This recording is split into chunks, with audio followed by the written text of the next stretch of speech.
السلام علیکم ورحمۃ اللہ وبرکاتہ۔ الحمدللہ رب العالمین، الصلاۃ والسلام علی سید المرسلین وعلی آلہ واصحابہ الطاہرین، اما بعد فاعوذ باللہ من الشیطان الرجیم، بسم اللہ الرحمن الرحیم۔ ان رحمت اللہ قریب من المحسنین، صدق اللہ العظیم وصدق رسولہ النبی الکریم، ونحن علی ذلک والشاہدین والشاکرین والحمد للہ رب العالمین۔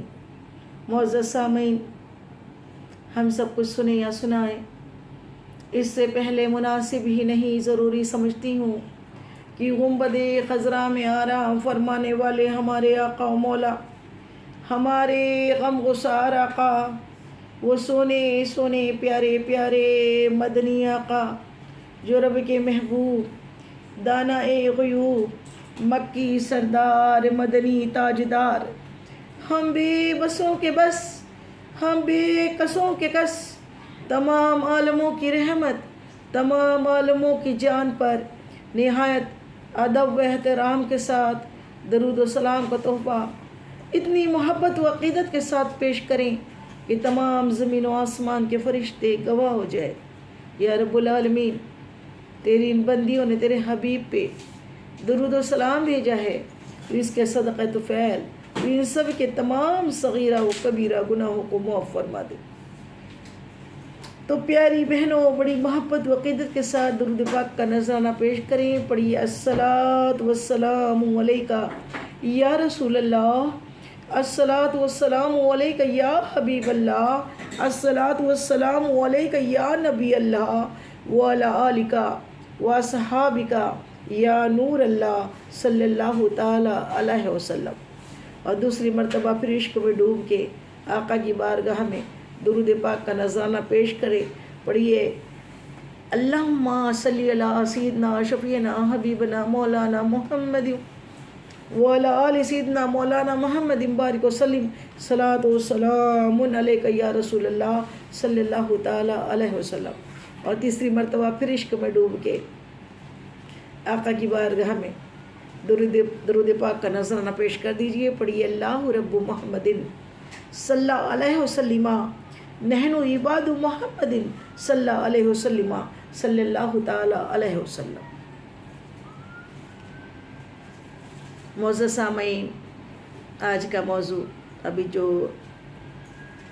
قرآن پاک کی آیت کی تلاوت کا شرف ہم نے حاصل کیا، اس میں رب قدیر، تمام کائنات کا خالق و مالک، اور تمام تعریف اس اللہ عز و جل کو ہے، جو ہمارا خالق بھی ہے، مالک بھی ہے، تمام عالموں کا پیدا کرنے والا، تمام عالموں کا بنانے والا، زندگی دینے والا، موت دینے والا، خوشیاں دینے والا، عزت و ذلت اسی کے ہاتھ، وہ تمام تعریفوں کا حقدار ہے۔ اس رب قدیر کی تعریف کے بعد ہم نے جس آیت کریمہ کی تلاوت کا شرف حاصل کیا، اس آیت کریمہ میں اللہ رب العزت قرآن پاک میں ارشاد فرماتا ہے کہ ان رحمت اللہ قریب من المحسنین، اللہ کی رحمت، بے شک اللہ کی رحمت اللہ کے محسن بندوں پر، خاص بندوں پر، اللہ کے ولیوں پر اللہ کی رحمت ایک دم قریب ہے۔ سبحان اللہ، سبحان اللہ۔ تو پچھلے ہفتے ہم نے بابا تاج الدین اولیاء رحمۃ اللہ علیہ کا کے سوانے پہ، آپ کی کرامات پہ کچھ ذکر کیا تھا۔ آئیے 28 محرم الحرام کو سلطان جہانگیر اشرف سمنانی رحمۃ اللہ علیہ کا عرس مبارک ہوا، اور ابھی شروع ہے۔ آپ کی سوانے پر، آپ کی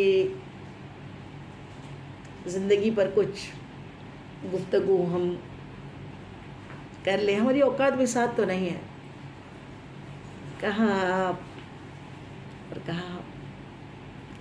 اللہ رب العزت سے دعا ہے کہ اللہ رب العزت اپنے ان پیاروں کا ذکر خیر اللہ کے پیاروں کا ذکر خیر بھی عبادت ہے، اور ان پیاروں کا ذکر خیر کرنے کی اللہ ہمیں توفیق عطا فرمائے اور ہماری زبان کو کلمۃ الحق ہماری زبان پہ جاری فرمائے۔ تو کون جہانگیر اشرف سمنانی؟ سلطان، آپ کا نام کیا ہے؟ آپ کو سلطان کے لقب سے بھی پہچانا جاتا ہے، اور آپ کون ہیں؟ بادشاہ رہے، تخت پہ بیٹھے، اور پھر اس تخت کو، اس بادشاہی کو، اس سلطنت کو، سمنان شہر ہے، سمنان کے آپ بادشاہ رہے، اور پھر اللہ کی محبت میں، اللہ کی محبت اس سلطنت کو ترک کیا، چھوڑ دیا، اور ہندوستان آ گئے، ہجرت کی، دین اسلام کو فروغ دینے کے لیے، اسلام کا جھنڈا، اسلام کا پرچم بلند کرنے کے لیے۔ یہ ایسی شاندار شخصیت ہے کہ جن کی تعریف چند منٹوں، چند گھنٹوں، چند دنوں میں کرنا ناممکن ہے۔ ہزاروں کتب اور ہزاروں مصنف نے آپ کے بارے میں لکھا، بیان کیا۔ آپ جو غیر معروف شخصیت، جو غیر معروف ولی ہوئے ہیں نا، وہ تو بہت سے ہوں گے، لیکن مشہور 2 شخصیتیں ہیں ولیوں میں، اور 2 مشہور شخصیتوں میں ایک ہے کون؟ جو ہے چشتیہ۔ چشتی سلسلے سے میں 2 مشہور شخصیت ہوئی جنہوں نے تخت و تاج کو ٹھوکر مار دی، اور میں 2 مشہور شخصیت کون ہے؟ ایک ہے ابراہیم بن ادہم رحمۃ اللہ علیہ، اکابرین بزرگوں میں سے، اور دوسرے ہیں سلطان جہانگیر اشرف سمنانی رحمۃ اللہ علیہ۔ یہ معروف شخصیتیں ہیں جنہیں، اور بڑی مشہور ہے، انہوں نے، ان کا مرتبہ بھی بڑا بلند و بالا ہے کہ انہوں نے اللہ کے دین کے لیے، اللہ کے ذکر کے لیے، اللہ کے دین کے فروغ کے لیے صرف اپنا گھر بار نہیں چھوڑا، اپنا کھیت کھلیان نہیں چھوڑا، اپنی خوشی نہیں، اپنا تخت و تاج کو چھوڑا ہے۔ اپنے تخت و تاج کو کون چھوڑتا ہے؟ لوگ اپنا وطن نہیں چھوڑ سکتے، اپنا گھر نہیں چھوڑ سکتے۔ آپ نے سمنان کو خیر آباد کیا، چھوڑ دیا، اور ہندوستان آ گئے۔ پانڈوا میں، بنگال میں آپ کے پیر و مرشد سے آپ نے بیعت کی، اور پھر آپ نے کچھوچا مقدس، کچھوچا شریف کو اپنی قیام گاہ بنایا۔ کچھوچا مقدسہ میں آپ قیام پذیر ہوئے۔ وہ جگہ ہے جہاں آپ کے آستانے میں جو تالاب ہے نا، روایت میں ہے کہ وہ جب آپ تشریف لائے تو اپنے ساتھ آپ کے جتنے مریدین آپ کے ساتھ آئے، وہ سب کے سب مشکوں میں زمزم بھر کے لائے تھے اللہ کے گھر سے، اور زمزم کے پانی کو وہاں کے اونڈیلا، اور وہ تالاب ٹھاٹھے مارنے لگا۔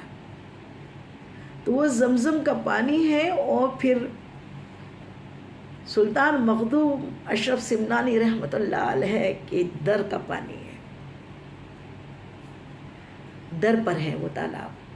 اس کی اس قدر خاصیتیں ہیں اس پانی کی کہ اس میں، اس پانی کو جو نہا لیتا ہے اس پانی سے، اور جو پانی پی لیتا ہے، تو آصف زدہ جتنے دنیا میں جنہیں جن و جنات اور شیاطین کا اثر ہو جاتا ہے، جب ان کو وہ پانی پلایا جاتا ہے اور اس پانی سے نہلایا جاتا ہے تو وہ آصف دور ہو جاتے ہیں. سبحان اللہ سبحان اللہ. اسے میر شریف کا پانی کہتے ہیں، میر شریف کا پانی. سلطان جہانگیر مخدوم اشرف سمنانی رحمۃ اللہ علیہ بڑے بلند پائے کے بزرگ، اور ان سے بھی پہلے جو گزرے ہیں، جو ہم نے کہا چشتیہ سلسلے کے 2 بزرگ ہیں جنہوں نے تخت و تاج کو چھوڑا، وہ ابراہیم بن ادہم رحمۃ اللہ علیہ. چند گھڑیاں ان پہ ذکر کر لیتے ہیں. اور پھر ہمارے خواجہ شہنشاہ ہندوستان، سلطان ہندوستان، خواجہ غریب نواز معین الدین چشتی اجمیری رحمۃ اللہ علیہ. آپ چشتی، آپ کے اوپر بھی آپ سے پہلے ہوئے مخدوم حضرت ابراہیم ادہم رحمۃ اللہ علیہ، ابراہیم بن ادہم، آپ سے فیض لیا، اور آپ کے بعد سلطان جہانگیر مخدوم سمنانی رحمۃ اللہ علیہ کو فیض دیا.